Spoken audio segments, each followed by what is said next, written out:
नमस्कार दोस्तों, ये video editorial compilation for mains का पार्ट है। आप प्लेलिस्ट में जाके एडिटोरियल की वीडियोस पेपर वाइज और टॉपिक वाइज देख सकते हो। और अगर आप दिसंबर 2019 के बाद की वीडियोस को देखना चाहते हो तो वीडियो के नीचे मौजूद ज्वाइन बटन की सहायता से आप मेंबरशिप को ज्वाइन कर सकते हो। चलिए डिस्कशन स्टार्ट करते हैं। आप जीएस पेपर 3 के इस टॉपिक से आर्टिकल को कनेक्ट कर सकते हो। देखो, इस साल महामारी की वजह से इकोनॉमिक सिचुएशन खराब है, बहुत सारे लोगों की जॉब चली गई है, इसलिए इस साल पहले के अपेक्षाकृत कम रेवेन्यू सरकार को प्राप्त होने वाला है। अब देखो, इतने दिनों तक तो फर्म्स ने काम ही नहीं किया। जब फर्म्स काम नहीं करेंगी उनका रेवेन्यू नहीं जनरेट होगा, और रेवेन्यू नहीं जनरेट होगा तो वो टैक्स कम ही देंगी या फिर नहीं देंगी। और दूसरी तरफ इस साल महामारी की वजह से सरकार का खर्चा बहुत ज़्यादा बढ़ गया है, यानी फिस्कल डेफिसिट सरकार का बढ़ने वाला है। इस साल रेवेन्यू कम प्राप्त होगा और खर्चा ज़्यादा हुआ है, तो सरकार के पास कोई चारा नहीं बचेगा ज़्यादा टैक्स कलेक्ट करने के। तो पहले हम डेटा देखते हैं, अभी कितने लोग डायरेक्ट टैक्स पे करते हैं। डायरेक्ट टैक्स में भी हमारा जो फोकस है इनकम टैक्स पर है। एक अनुमान के अनुसार 2018-19 में सिर्फ 15 मिलियन लोगों ने इनकम टैक्स पे किया था। 15 मिलियन मतलब 1.5 करोड़। और हमारे देश की टोटल पॉपुलेशन कितनी है? 135 करोड़। 2019-20 में तो देखो टैक्स पेयर्स की संख्या और भी कम हुई होगी, क्योंकि 2019-20 में इकोनॉमी स्लो डाउन कर रही थी, अनएम्प्लॉयमेंट बढ़ गया था। और 2020-21 में तो जैसा आपको पता है महामारी आ चुकी है, तो टैक्स पेयर्स की संख्या और भी कम होने वाली है। पिछले कुछ सालों के ट्रेंड पर अगर हम नज़र डालें, वो लोग जो अपने इनकम टैक्स रिटर्न्स को फाइल करते हैं, ऐसे लोगों की संख्या तो इंक्रीज हुई है, बट टैक्स पे करने वाले लोगों की संख्या डिक्रीज हुई है।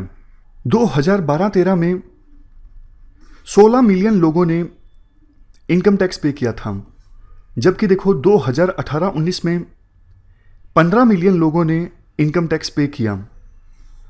और आपको पता है 6 सालों में तो पॉपुलेशन भी काफ़ी ज़्यादा बढ़ी, तो ज़्यादा लोगों को टैक्स पे करना चाहिए था, क्योंकि सरकार ने काफ़ी सारे एफर्ट्स भी लगाए। जो लोग टैक्स पे नहीं करते हैं उनको टैक्स नेट में लाने के लिए, टैक्स के दायरे में लाने के लिए, बावजूद इसके इनकम टैक्स पेयर्स की संख्या बढ़ने के बजाय घट गई। इसका रीज़न क्या है? एक मेन रीज़न तो देखो ये है, एक स्कीम सरकार के द्वारा चलाई गई थी कि वो लोग जिनकी एनुअल इनकम 5 लाख तक की है और वो अगर अपना इनकम टैक्स रिटर्न्स फाइल करते हैं तो उन्हें किसी भी प्रकार से इनकम टैक्स पे करने की आवश्यकता नहीं है। और भी काफ़ी फैक्टर्स रिस्पॉन्सिबल हैं जिसकी वजह से टैक्स पेयर्स की संख्या जो है वो कम हो गई। पिछले कुछ समय से direct tax to GDP ratio जो है वो 5.5% के इर्द गिर्द घूम रहा है। डायरेक्ट टैक्स में इनकम टैक्स के अलावा और भी टैक्सेस आ जाते हैं, फॉर एग्जांपल कॉर्पोरेट टैक्स। जबकि देखो दूसरे देशों में, खास करके डेवलप कंट्रीज में, direct tax to GDP ratio अच्छी खासी होती है। अगर एग्जांपल आपको दूं, जो ये ओईसीडी कंट्रीज हैं, यूरोप की एडवांस्ड इकोनॉमीज, यहाँ पर टैक्स टू जीडीपी रेशियो 34% के आसपास है एवरेज। अब हालांकि देखो टैक्स में दोनों टैक्स आ जाते हैं, डायरेक्ट टैक्स भी, इनडायरेक्ट टैक्स भी, बट इन एडवांस इकोनॉमीज में डायरेक्ट टैक्स से ज़्यादा रेवेन्यू जनरेट होता है बजाय के इनडायरेक्ट टैक्स से। इनडायरेक्ट टैक्स रिग्रेसिव टैक्स होता है। Indirect tax for example GST, ये तो देखो सबके लिए सेम है, अंबानी के लिए भी सेम है जीएसटी, और एक गरीब से गरीब पर्सन के लिए भी सेम है, तो ये रिग्रेसिव होता है। और इनकम टैक्स ज़्यादातर सरकारें प्रेफर करती हैं, मतलब डायरेक्ट टैक्स ज़्यादातर सरकारें प्रेफर करती हैं कि यहाँ से ज़्यादा रेवेन्यू जनरेट हो। अब क्वेश्चन ये उठता है कि सरकार को कम टैक्स क्यों प्राप्त होता है? देखो, 2 ही कारण हो सकते हैं। पहला कारण, जो लोग टैक्स पे करते हैं वो कम टैक्स पे करते हैं। कायदे से उन्हें ज़्यादा टैक्स पे करना चाहिए, बट वो उतना टैक्स पे नहीं करते हैं। और दूसरा कारण ये है कि कुछ लोगों को टैक्स पे करना चाहिए लेकिन वो बिल्कुल ही टैक्स पे नहीं करते हैं, रिटर्न्स ही फाइल नहीं करते हैं, या फिर रिटर्न्स फाइल करते हैं तो जानबूझ के अपनी इनकम 5 लाख से कम ही दिखाते हैं। अगर देखो हम पहली समस्या को एड्रेस करते हैं कि जो अमीर लोग जिनको ज़्यादा टैक्स देना चाहिए और वो कम टैक्स पे करते हैं, अगर जितना टैक्स बनता है वो अमीर लोग उतना ही टैक्स देने लगे तो टैक्स टू जीडीपी रेशो बढ़ जाएगा। और अगर हम दूसरी समस्या एड्रेस करें, जो अभी टैक्स के दायरे से बाहर हैं, कायदे से उनको टैक्स देना चाहिए और हम ये इंश्योर कर पाते हैं कि जिनको भी टैक्स देना चाहिए वो टैक्स दें, तो फिर टैक्स टू जीडीपी रेशो के साथ साथ नंबर ऑफ टैक्स पेयर्स भी इंक्रीज होंगे। इसके बाद देखो 2016 की रिपोर्ट में कहा जाता है हमारे देश में जो टॉप 10% अमीर लोग हैं वो देश की 55% इनकम कमाते हैं। और अगर हम ये इंश्योर कर पाएँ कि ये टॉप 10% लोग सभी टैक्स नेट में हो, मतलब टैक्स दायरे में हो, और ऑनेस्टली जितना इनका टैक्स बनता है उतना ये टैक्स अदा करें, तो भी अकेली income tax to GDP ratio 18% के आसपास हो जाएगी। हम डायरेक्ट टैक्स टू जीडीपी की बात नहीं कर रहे जो कि अभी 5.5% है, सिर्फ income tax to GDP ratio ही 18% हो जाएगी अगर टॉप 10% जो लोग हैं सभी टैक्स नेट में आते हैं और जितना टैक्स बनता है ऑनेस्टली उतना टैक्स देते हैं। और अगर इसमें हम दूसरे डायरेक्ट टैक्स ऐड कर दें, फॉर एग्जांपल कॉर्पोरेट टैक्स, तो ये 18% की फिगर बढ़ के 20% हो जाएगी। और ध्यान देने वाली बात देखो ये भी है, हम इसमें ब्लैक मनी नहीं काउंट कर रहे हैं। बहुत सारा पैसा ऐसा होता है जिस पे बिल्कुल टैक्स पे किया ही नहीं जाता, उसको हम काउंट नहीं कर रहे हैं। बावजूद इसके ये फिगर इतनी ज़्यादा आ रही है कि 20% of direct tax to GDP ratio, अगर ब्लैक मनी को भी इसमें काउंट कर लें तो फिगर आप सोच सकते हो कितनी ज़्यादा हो जाएगी। अब इसके बाद हम डिस्कस करते हैं गवर्नमेंट के द्वारा पास्ट में क्या एफर्ट्स लगाए गए हैं टैक्स टू जीडीपी रेशो को इंक्रीज करने के लिए। डिमोनेटाइजेशन सरकार ने किया था, सरकार की तरफ से कहा गया था ब्लैक मनी का जो इनकम है वो टैक्स दायरे में आ जाएगा, ज़्यादा लोग टैक्स पे करने लगेंगे। बट देखो ऐसा कुछ खास हुआ नहीं, अभी भी कम ही लोग टैक्स पे करते हैं। गवर्नमेंट शुरू से ही प्रयास कर रही है, प्रेजेंट गवर्नमेंट की बात करें, एनडीए गवर्नमेंट, जब से एनडीए गवर्नमेंट सत्ता में आई है तब से प्रयास किया जा रहा है कि टैक्स नेट को इंक्रीज किया जाए, एक्सपेंड किया जाए। मॉरिशस के साथ टैक्स ट्रीटी को रीनेगोशिएट किया गया ताकि इंडियंस ने अपना पैसा जो मॉरिशस में जमा करके रखा है वो वापस इंडिया में लेके आए। बट इससे भी कुछ खास असर नहीं हुआ। एक्चुअल में अभी क्या हो रहा है, जो हमारे देश के अमीर लोग हैं वो देश को छोड़ के जा रहे हैं।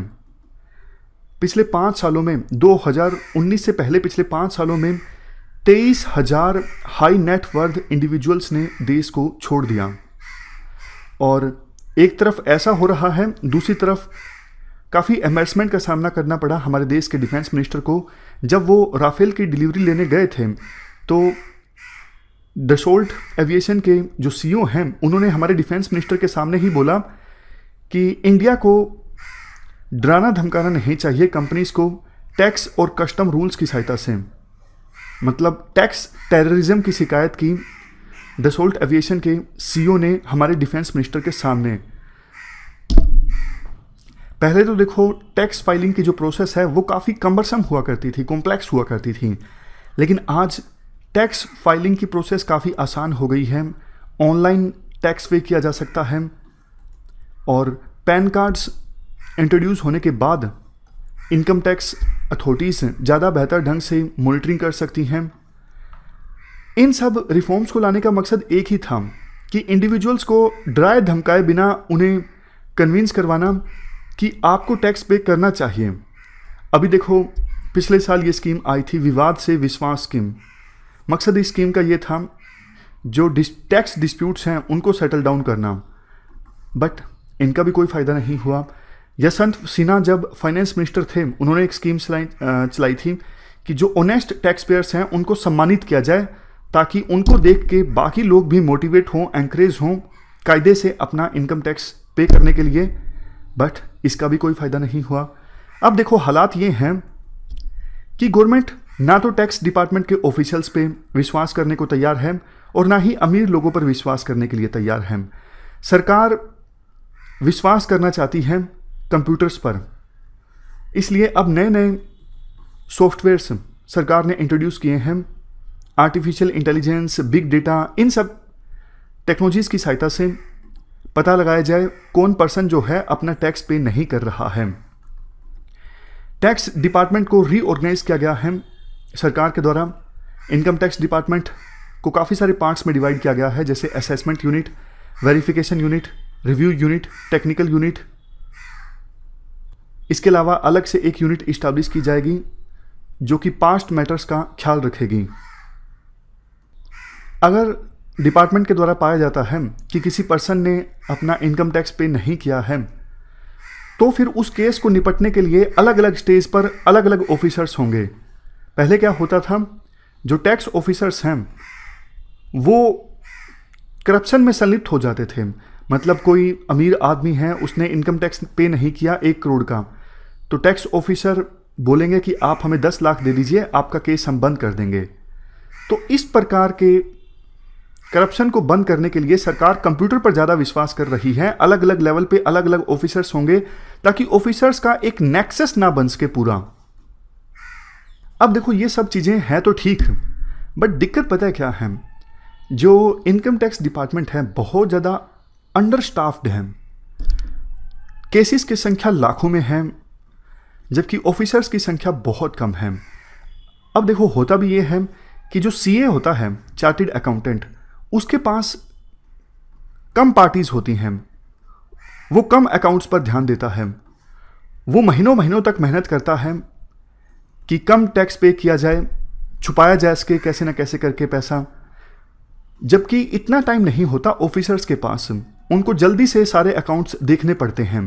जो सैलरीड पर्सन्स हैं उनके अकाउंट्स को स्क्रूटिनाइज करना तो आसान होता है, लेकिन बिजनेस इनकम का एस्टिमेट लगाना मुश्किल होता है, क्योंकि जो बिजनेसमैन हैं वो क्या करते हैं, अपना खर्चा तो बढ़ा के बताते हैं और रेवेन्यू कम करके बताते हैं। बिजनेसमैन कई बार क्या करते हैं, अपने घर का खर्चा भी बिजनेस के खर्चे में शामिल कर लेते हैं। लास्ट में आर्टिकल में कहा जाता है, अगर देखो कंप्यूटर डेटा ज़्यादा अवेलेबल हो तो भी ये अपर्याप्त है। जैसे 2016 में डिमोनेटाइजेशन से पहले सरकार ने इनकम डिक्लेरेशन स्कीम चलाई थी। उस समय सरकार ने लोगों को डराने के लिए कहा था, हमारे पास डेटा है 93 लाख हाई वैल्यू ट्रांजैक्शंस का, अगर आप अपनी इनकम सही से डिक्लेयर नहीं करोगे तो आप पकड़े जाओगे। बट कुछ नहीं हुआ, कोई खास फायदा नहीं हुआ। पहले देखो टैक्स ज़्यादा हुआ करता था, ऑलमोस्ट 97.5% टैक्स पे करना पड़ता था 1971 में। ये हम इनकम टैक्स की बात कर रहे हैं। आज मैक्सिमम इनकम टैक्स है 30%, हालांकि सरचार्ज भी लगता है। सरचार्ज मतलब टैक्स ऑन टैक्स। 1991 में सरकार जो रिफॉर्म्स लेके आई, monopolies and restrictive trade practices act को ख़त्म कर दिया, फेरा को ख़त्म कर दिया। फेरा मतलब फॉरेन एक्सचेंज रेगुलेशन एक्ट। पहले इंडिविजुअल्स टैक्स इसलिए नहीं पे करते थे, उनका कहना था टैक्स बहुत ज़्यादा है 97.5%, लेकिन 1990s के बाद सरकार ने इनकम टैक्स को काफ़ी कम कर दिया है। अभी तो अमीर लोगों को टैक्स पे करना चाहिए क्योंकि ये देश के डेवलपमेंट के लिए बहुत ज़्यादा ज़रूरी है। कुछ लोग ये शिकायत करते हैं कि टैक्स हम पूरा पे करें तो भी सरकार हमारे लिए कुछ नहीं करती। ये आर्गुमेंट देखो गलत है। अगर अमीर लोग टैक्स ज़्यादा पे करेंगे तो सरकार को ज़्यादा रेवेन्यू हासिल होगा, सरकार सोसाइटी के लिए काम कर सकेगी, इंफ्रास्ट्रक्चर डेवलप हो सकेगा, देश की तरक्की होगी।